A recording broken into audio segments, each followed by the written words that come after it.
I had a similar saying, so to speak, because I started my law enforcement career in prison, right? And that was definitely a culture shock for me, even though I grew up around a lot of the same people, right? So that was even though I grew up around a lot of the same people that was incarcerated and all that, right? But one of the things I used to say is, as long as you don't put me out there, and I used to point like, right, I won't put you in there. And I'm pointing in a cell. You know what I'm saying?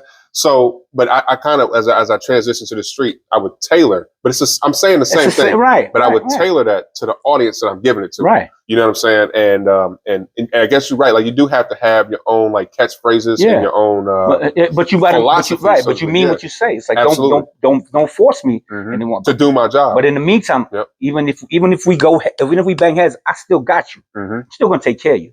You know, and that was pretty much how I did it. Because it's not coming from a place of personal bias or nothing like that. This is my job, bro. I was there. Yeah. So it was more personal. Yeah, for because I was there. And I remember standing on a corner, just coming from the gym, playing ball, getting thrown on the ground, and they just taking nightsticks and hitting my backpack to see what's in it. What you got? Like, just ain't even like, damn. Yep. Like, y'all see us every day, you know, but you just lay on the ground for and they just. Yeah.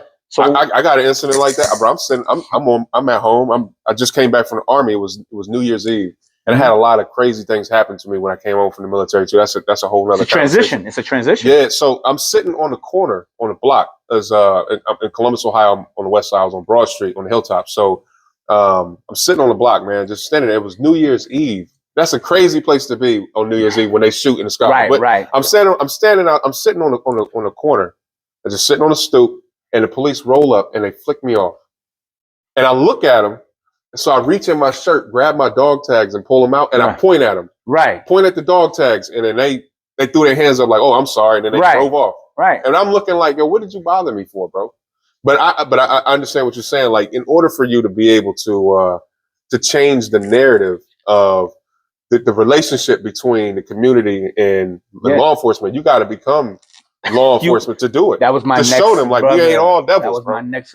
I would randomly run up on a group of kids, right? I already know they looking like, what now? Yep. I'm like, yeah, what? I'm talking trash, but but I already know where I'm going with it. Like, yeah, what? And they looking at me like, what? And I always would start with this. This would get their attention. Jordan or LeBron, because LeBron is still new.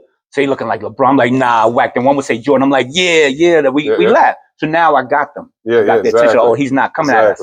So I'm like, yo, I said, y'all, how y'all feel about the police? Nah, they this, they that, this. I said, so they, give me all they negative. I said, so let me ask you a question. How do you change something?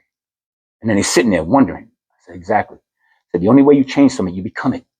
When you get in it, then you understand how it works, and then you can change it. Exactly. So sitting there, standing there, doing the same thing, barking as they go past or arguing, you ain't doing nothing. Exactly. So that's just food for thought, And and I totally agree with that. Since we share stories, I'll give you another one. Yeah, I do. Yeah. So this is what we do at work. We at work right now. Exactly. You're gonna give me some of your paycheck, though.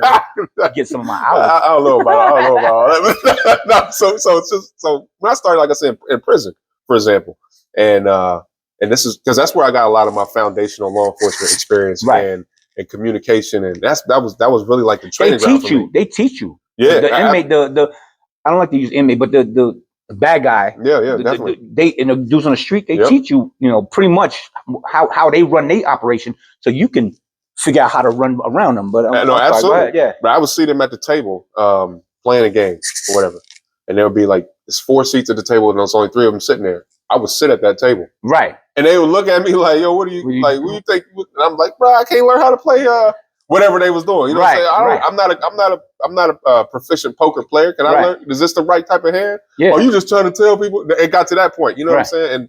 And then it became a point where if there was an issue, they felt comfortable enough to be able to approach me and tell me what was going on because I made myself approachable.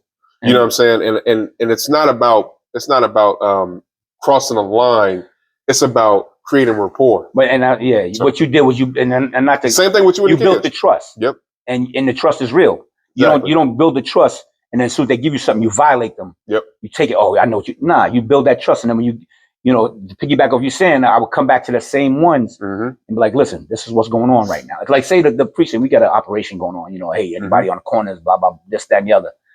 I'm gonna do my job. Definitely. But before it gets implemented, this is where you're gonna start tomorrow, fellas. I'm letting you know right now, it's not where to be tomorrow. All right, something's going on. we gonna be riding around, and we're gonna, you know, because, you know, it might have been a shooting, it might have been a stabbing, somebody got robbed. So now we're gonna throw heavy force in that area. So I'm like, I know you guys don't get down like that, but don't get caught up in the wave. Exactly. So you might not want to be here. So now they see the next day, they see us out there walking on foot. We touching people. Hey, what you doing? We ID, blah, blah, blah. And they get it. So now every time I tell them, yo, you looked out for us. Yeah, it's like, all right, so I'm just looking out for you. You know, and then from then forward, every time I give them the word, it was respect, you know, respect and trust. Trust was the main thing. Most definitely.